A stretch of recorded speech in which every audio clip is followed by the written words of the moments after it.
Listen, let's remember what Memorial Day weekend is about. Remembering the many veterans who have served this country in honor and have died doing so.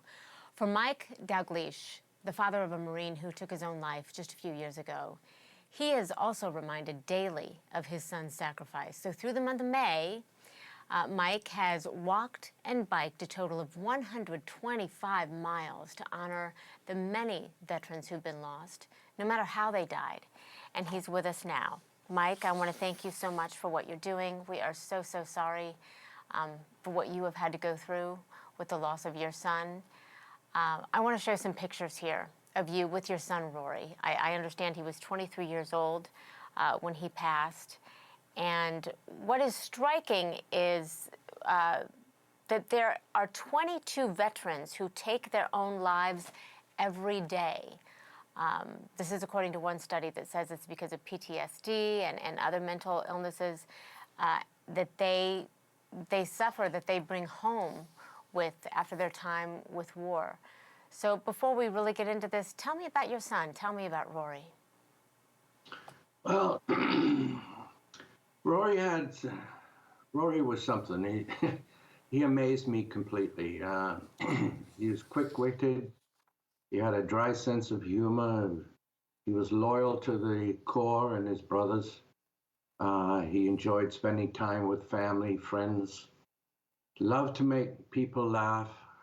But what interested me or what got me was that he had a lot of respect for everything. Didn't make any difference what it was. He had the respect, and that I grew up in an area where the respect was considered required, and he got it. And when I think of my son today or any other day, he was my only child, and he means he means a lot to me, a lot to my wife. But that's it.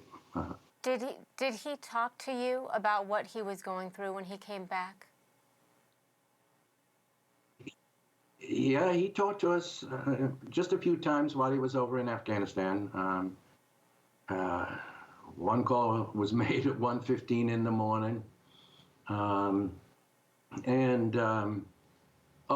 I see what you mean. Yeah, no, he never talked about PTSD or anything like that. Those guys never do that because it's a sign of weakness, and it was unfortunate. But yeah, no, he never talked to us about that.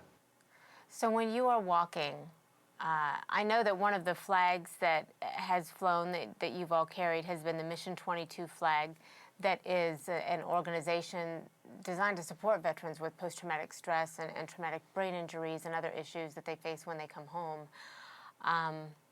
And that you recently walked with another family who knows your pain very well because they've suffered the loss of a child as well to this. Yeah.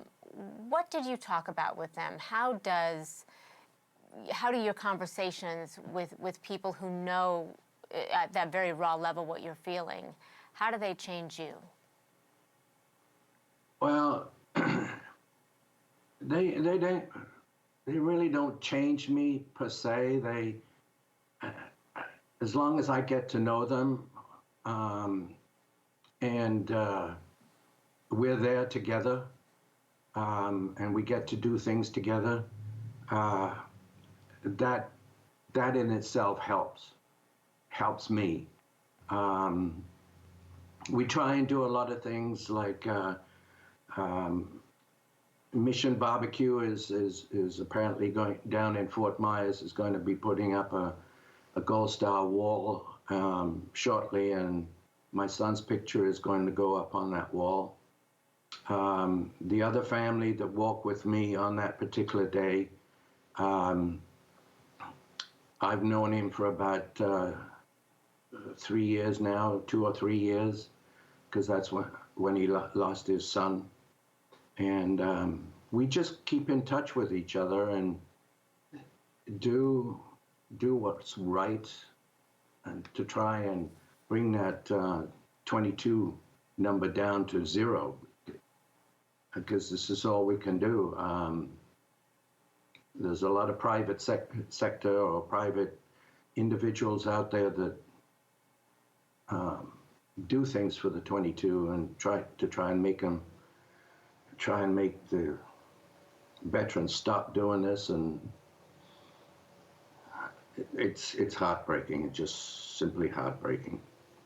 I couldn't help but wonder, as you're walking, I mean, 125 miles through the month of May, it's a long time to be with yourself and your thoughts. What do you think about in those moments, and what do you hope comes from this walk? Come from this walk, I have no idea. Oh, well, funny enough, I'm talking to you, and the entire nation is probably going to be watching this, so I'm kind of scared. So But, go ahead. I've actually walked 100 to this day. Before I go out later on, I've actually walked 198 miles. And I've called out 32 names I call out a name every single day, and up to this point, I've called out 32 names. What do I do it because I need to show respect to fallen veterans.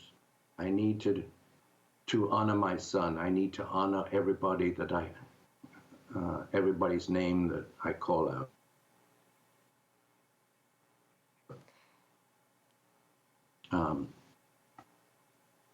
It's something that I just need to do, that's all. Mike, we appreciate that you're doing it. There are families that appreciate that you're doing it, and you are bringing awareness to this. And it needs to be out there. We need to understand what these people who serve our country are left with and what they go through. Thank you so much for taking time to talk with us. We are walking with you in spirit. Please know that. We're so sorry for your loss, but we are grateful for your son and for you. Thank you so much for his service and for what you are doing now. Thank you. Do I have one more thing? Go right ahead. Yes, go right ahead, Mike. There's a flag behind me. It's called the Honor and Remember flag. And I carry that every single mile that I walk. And it's that inspires me. And it's also got my son's name on it. And it's a wonderful organization. They also have Run for the Fallen as part of their organization, and they're simply great. And it was that same flag that I carried when I walk with the other Gold Star family that carried the Mission 22 on Saturday. Thank you for making us aware. Thank you for what you do. And again, please know that you are not walking alone. Thank you very, very much. I like to hear that. Mike, take good care. Godspeed to you. Okay. Bye-bye. Bye-bye. And thanks. Thank you. Thank you, sir.